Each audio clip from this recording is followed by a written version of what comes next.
I got so motherfucking design on right now. Assalamualaikum warahmatullahi wabarakatuh. Ketika William Shakespeare mengatakan apalah arti sebuah nama, maka Nazril Irham mengatakan sebuah nama adalah sebuah cerita. Perkenalkan, nama saya Atira Syifa Hasni. Saya Dea Amelia Putri Mai. Saya Sri Rahmadiana Naluna. Kami dari kelompok 5 ingin mempresentasikan hasil PPT kami yang berjudul Tipe dan bentuk negara, bentuk pemerintahan. Sistem pemerintahan. Berikut video pemaparan materi kami.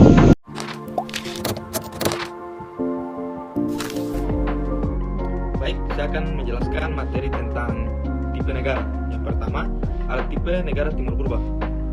Pengelompokan negara-negara yang termasuk dalam tipe negara timur purba mempunyai ciri-ciri tertentu, yaitu bersifat teokratis atau keagamaan, suatu pemerintahan yang berdasarkan keagamaan, di mana biasanya kepala negara dianggap dewa. Yang kedua, ada pemerintahan dan kekuasaan bersifat absolut atau despotisme, suatu pemerintahan di mana pemerintahan atau putusan raja harus mutlak dijalankan dan penguasa tidak disokong oleh rakyat atau golongan manapun. Baik, yang kedua, tipe negara Yunani kuno. Pengelompokan negara yang termasuk dalam tipe negara Yunani kuno mempunyai ciri-ciri. Yang pertama, bentuk negara kota atau city-state. Yang kedua, demokrasi langsung. Negara-negara ini ingin mengadakan autarki. Pemerintahan dipegang oleh ahli-ahli filsafat. Yang ketiga, tipe negara-negara Romawi.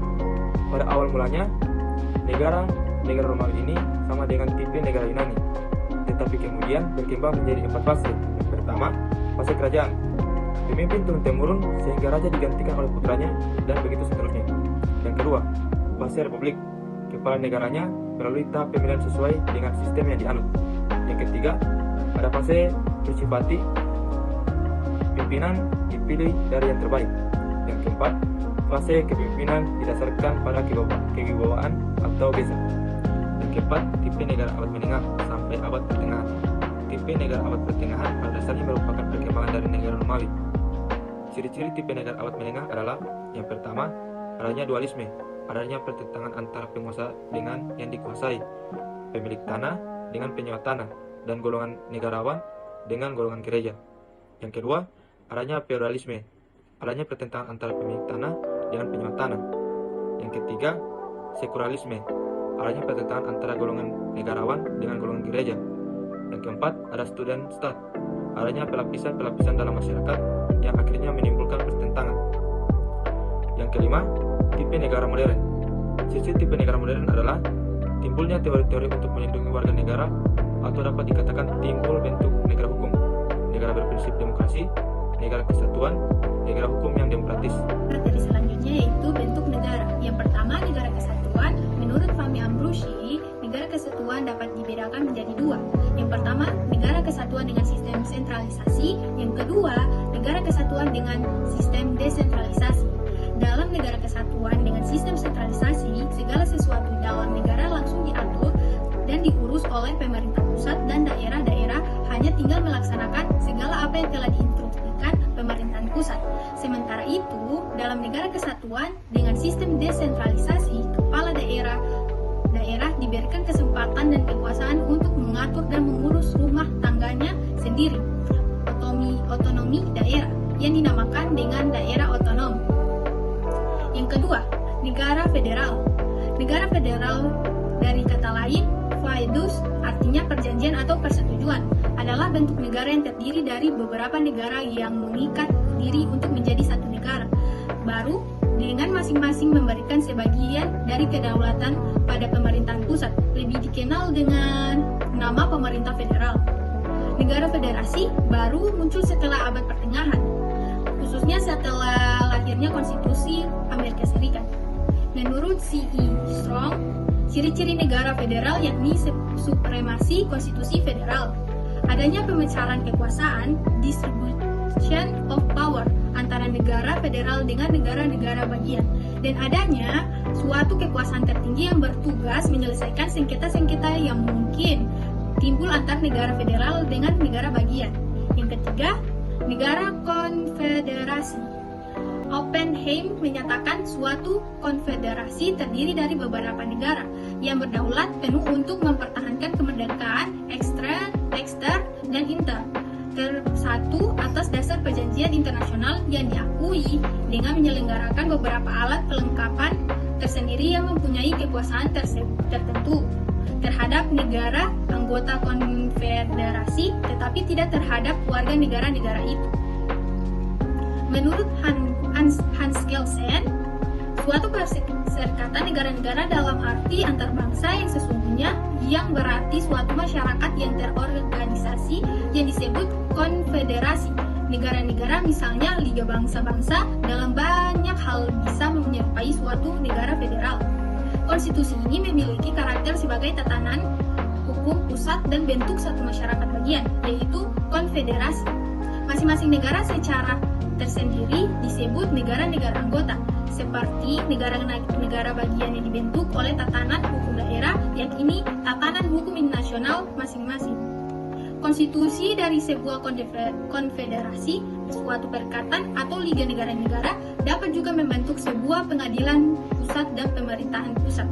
Akan tetapi, pengadilan itu biasanya hanya berkompeten dalam penyelesaian konflik-konflik antara negara-negara anggota, kecuali anggota-anggota perseorangan dapat diizinkan sebagai penggugat dan tergugat. Baik, jadi saya akan melanjutkan materi, dan materi saya kali ini yaitu adalah bentuk pemerintahan. Nah, jadi yang sudah kita ketahui bahwa di Indonesia itu menggunakan pemerintahan republik seperti yang tertera di Undang-Undang Dasar Negara Republik Indonesia tahun 1945 pada pasal 1 ayat 1, yaitu negara Indonesia ialah negara kesatuan yang berbentuk republik. Nah, seperti apa sih pemerintahan republik itu, dan terbagi beberapa macam sih pemerintahan republik itu. Jadi, pemerintahan republik. Jadi, sejarah pembentukan pemerintahan republik lebih didasarkan atas suatu pertimbangan aspek yuridis yang dilakukan oleh suatu golongan masyarakat yang berkehendak memproklamasikan berdirinya sebuah negara. Menurut Jelinek, perbedaan antara republik dan kerajaan itu ditentukan oleh cara pembentukan kehendak negara. Dalam praktik kehidupan kenegaraan di dalam pemerintahan republik terjadi unsur penyimpangan. Intinya secara ekstrim dapat dibagi dua, yaitu pemerintahan republik absolut atau republik kediktatoran dan pemerintahan republik demokratik. Pemerintahan republik absolut merupakan bentuk pemerintahan yang mengatasnamakan rakyat, tetapi sesungguhnya dalam kenyataan kekuasaan rakyat hanya semata-mata dilakukan oleh penguasa tertinggi di dalam negara. Kekuasaan eksekutif, legislatif, dan yudikatif berada pada satu tangan. Sementara itu, pemerintahan republik demokratik adalah suatu bentuk pemerintahan di mana rakyat mempunyai kedaulatan tertinggi sehingga kekuasaan eksekutif, legislatif, dan yudikatif berada pada rakyat dan dijalankan oleh rakyat secara langsung atau melalui wakil-wakilnya. Peraturan pembagian kekuasaan di dalam negara diatur dalam Undang-Undang Dasar Negara dan tidak dapat dimintai pertanggungjawaban atas jalannya pemerintahan. Pemerintahan republik terbagi menjadi dua, yaitu pemerintahan Republik Serikat dan pemerintahan Republik Kesatuan. Pemerintahan Republik Serikat terbagi lagi menjadi Republik Serikat Parlementer, contohnya India, dan Republik Serikat Presidensial, contohnya Amerika Serikat. Sementara itu, pemerintahan Republik Kesatuan dibagi menjadi pemerintahan Republik Kesatuan Parlementer, contohnya Prancis, dan pemerintahan Republik Kesatuan Presidensial, contohnya Indonesia. Nah, yang kedua yaitu pemerintahan kerajaan atau monarki atau pemerintahan monarki. Pemerintahan kerajaan atau sering disebut monarki berasal dari kata bahasa Yunani monos yang berarti satu, tunggal, dan archien yang berarti memerintah, menguasai. Monarki berarti pemerintahan oleh satu orang. Monarki menurut asal mulanya dahulu suatu monokrasi, suatu pemerintahan oleh satu orang atau raja. Raja memerintah dengan kekuasaan penuh. Raja menetapkan undang-undang, raja mengadili perselisihan, menetapkan hukuman bagi yang salah, dan menganugerahi penghargaan bagi yang berjasa. Raja bisa bertindak diktator dan menguasai segalanya. Nah, monarki sendiri itu diperintah oleh satu orang saja. Namun pada perkembangan zaman berikutnya, dalam konteks pemahaman ilmu pemerintahan modern, negara monarki sudah berkembang. Sebuah sistem pemerintahan yang tidak lagi digantungkan pada kehendak satu orang saja atau raja. Pemerintahan kerajaan terbagi dua, yaitu pemerintahan kerajaan serikat dan pemerintahan kerajaan kesatuan. Pemerintahan kerajaan serikat terbagi menjadi pemerintahan kerajaan serikat parlementer, contohnya Malaysia, dan pemerintahan kerajaan serikat non-parlementer. Pemerintahan kerajaan kesatuan terbagi menjadi pemerintahan kerajaan kesatuan parlementer, contohnya Inggris, dan pemerintahan kerajaan kesatuan non-parlementer, contohnya Saudi Arabia. Yang ketiga yaitu pemerintahan oligarki, aristokrasi, dan demokrasi. Oligarki adalah bentuk pemerintahan yang negara kekuasaan terletak di tangan sejumlah orang yang memerintah. Aristokrasi adalah bentuk pemerintahan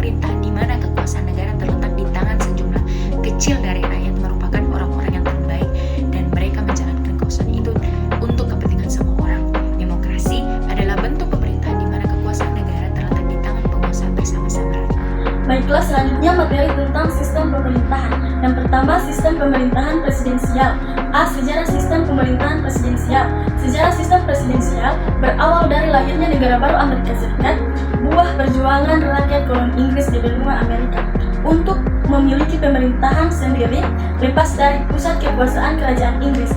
Negara Amerika dibentuk berdasarkan prinsip adanya pemerintahan federal atau pemerintahan pusat dan pemerintahan negara bagian, di mana anggota federasi atau negara bagian sepakat untuk menghargai ekstensi wilayah masing-masing. B. Ciri-ciri sistem pemerintahan presidensial. Menurut C. F. Strong, ciri-ciri sistem pemerintahan presidensial antara lain sebagai berikut. Yang pertama adalah presiden adalah kepala negara sekaligus kepala pemerintahan. Yang kedua, presiden tidak dipilih oleh pemegang kekuasaan legislatif tetapi dipilih langsung oleh rakyat atau dewan pemilihan seperti Amerika. Yang ketiga, presiden tidak termasuk pemegang kekuasaan legislatif. Yang keempat, presiden tidak dapat membubarkan pemegang kekuasaan legislatif dan tidak dapat memerintahkan diadakannya pemilihan. C. Kelebihan dan kekurangan sistem presidensial. Adapun kelebihan dan kekurangan sistem pemerintahan presidensial antara lain sebagai berikut. Yang pertama, sistem eksekutif didasarkan pada masa jabatan presiden. Yang kedua, presiden sebagai kepala negara dan kepala pemerintahan dipilih secara langsung oleh rakyat atau demokratis. Yang ketiga, pemisahan kekuasaan berarti pemerintahan yang dibatasi dalam rangka melindungi kebebasan individu atau tirani pemerintah. Adapun kekurangan sistem pemerintahan presidensial antara lain sebagai berikut. Yang pertama, kekuasaan eksekutif di luar pengawasan langsung oleh legislatif sehingga dapat menciptakan kekuasaan mutlak. Yang kedua, sistem pertanggungjawaban kurang jelas. Yang ketiga, pembuatan keputusan atau kebijakan publik umumnya hasil tawar-menawar antara eksekutif dan legislatif sehingga dapat terjadi keputusan tidak tegas dan memakan waktu yang lama. Yang kedua, sistem pemerintahan parlementer. A. Sejarah sistem pemerintahan parlementer. Sistem parlementer lahir sebagai buah perjuangan kekuatan di luar raja atau diperankan oleh bangsawan untuk memperoleh sebagian kewenangan yang sebelumnya berada pada raja. Proses demokratisasi di Inggris terjadi melalui tahapan cukup panjang, ratusan tahun. Selanjutnya, proses penyempurnaan sistem pemerintahan Inggris berlanjut dengan keluarnya Parliament of March 1911 dan 1949. Keduanya berisi tentang ketentuan pembatasan hak-hak House of Lords dan menentukan supremasi House of Commons atau House of Lords tidak boleh menentang undang-undang yang telah disetujui oleh House of Commons. Proses penyempurnaan berlangsung khususnya mengenal undang-undang produk parlemen dan konve yang mengatur hubungan antara parlemen dengan kabinet. D. Ciri-ciri sistem pemerintahan parlemen. C. Strong berpendapat bahwa ciri-ciri sistem pemerintahan parlementer adalah sebagai berikut.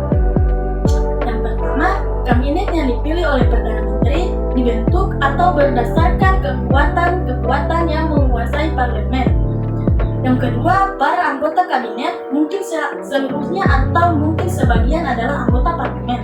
Yang ketiga, Perdana Menteri bersama kabinet bertanggung jawab kepada parlemen.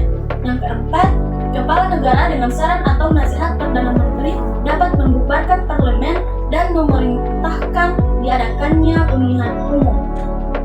C. Kelebihan dan kekurangan sistem pemerintahan parlementer.